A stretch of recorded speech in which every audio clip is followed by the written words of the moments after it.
सबसे पहले भाविशा जी आपसे ही शुरुआत करते हैं। एक बहुत ही एक ऐसा सब्जेक्ट है, ऐसा इशू है जिससे आम पब्लिक सफ़र कर रही है।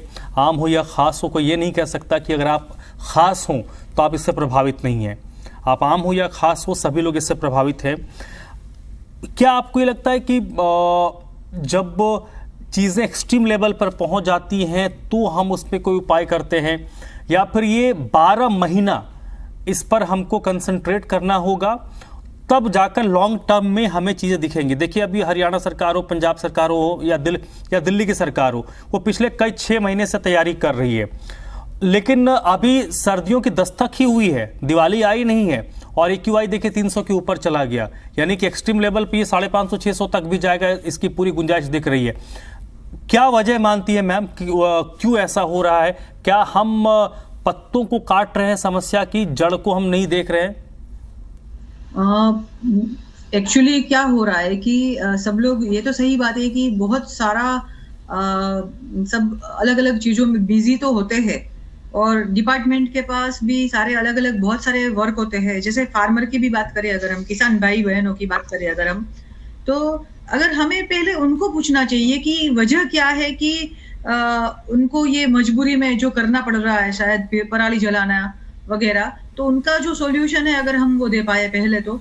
दूसरा कि पराली जलाने से ही पोल्यूशन नहीं होता है, क्योंकि हमें हर वो क्वेश्चन करना पड़ेगा, हमें वो हर सवाल पूछना पड़ेगा जिनसे पोल्यूशन फैलता है। जैसे कि बहुत सारी ऐसी चीजें हैं जो प्रदूषण का कारण है NCR में।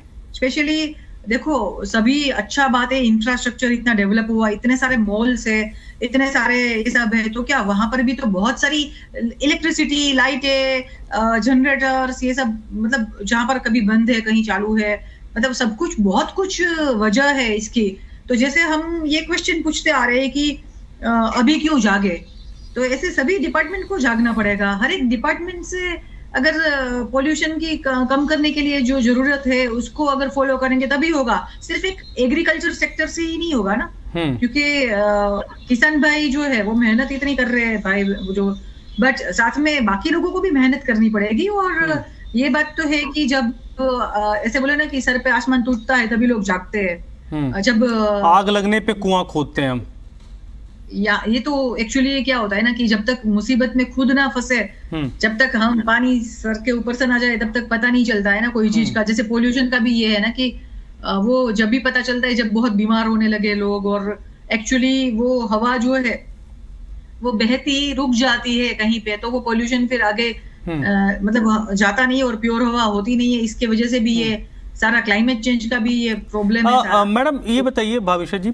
क्या क्योंकि आप पहली बार मेरे साथ जुड़ी हैं और आप इस फील्ड के एक्सपर्ट हैं, तो मैं एक आध सवाल आपसे कर लेता हूं, फिर पॉलिटिकल लोगों से जाएंगे तो फिर वो चीज़ें थोड़ी राजनीतिक हो जाएंगी, आरोप प्रत्यारोप होगा, तो मैं उनके पास चाहूँगा कि वो लोग भी आपको थोड़ा सुन लें।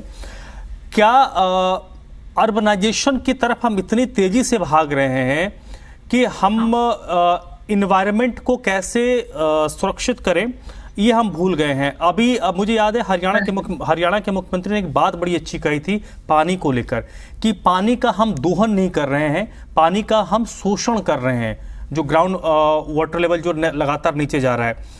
आज की तारीख में दिल्ली के से सटे जो इलाके हैं, नोएडा, ग्रेटर नोएडा, गाजियाबाद, सोनीपत, गुरुग्राम, फरीदाबाद, 20 साल पहले जहां पर जंगल होते थे, 15 साल 20 साल पहले, आज वहां पर आपको पेड़, वो शोकेस वाले पेड़ नजर आएंगे, पूरी तरीके से खत्म हो गया। तो उसका इम्पैक्ट तो पड़ेगा ना मैम? हाँ राइट। सो इसका हमारा जो अनुभव है, पर्यावरणविद है, हमारा पूरा ग्रुप है इसमें, तो ये हमारा जो अनुभव बोलता है कि जो पेड़ों के जो प्रकार पहले लगाए जाते थे वो नेचुरली जो अपने नेटिव ट्रीज है वो लगाए जाते थे, पर अब ज्यादा ब्यूटिफिकेशन के ऊपर और अट्रैक्टिव बनाने के चक्कर में थोड़ा सा ये हो रहा है ये दिक्कत। तो ये तो जैसे कि फॉर एग्जांपल अब नीम का पेड़ होता है, उनकी जड़ें है, वो इतना सारा पानी स्टोर करता है। पीपल के पेड़ है, उसके भी पानी बहुत अच्छा वो स्टोर करता है, तो वो जमीन के आसपास से भी हम जाते हैं ना तो वो ठंडा महसूस होता है। दूसरा, बारिश के मौसम में ये सारी जड़ें जो है वो अपने आप को पूरे साल भर का पानी का स्टॉक कर लेती है।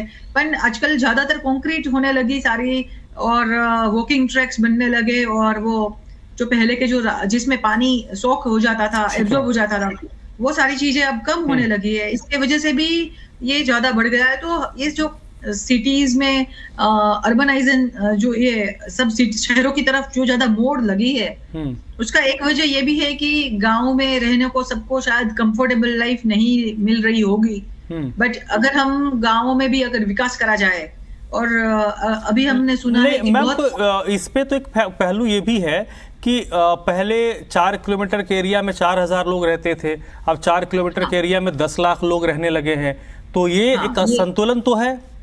ये सबसे बड़ा प्रॉब्लम ये है कि हाँ, पॉपुलेशन बढ़ गया जैसे, तो क्या होता है ना कि एक्सप्लॉइटेशन तो होना ही है, जमीन, हवा, पानी सबका।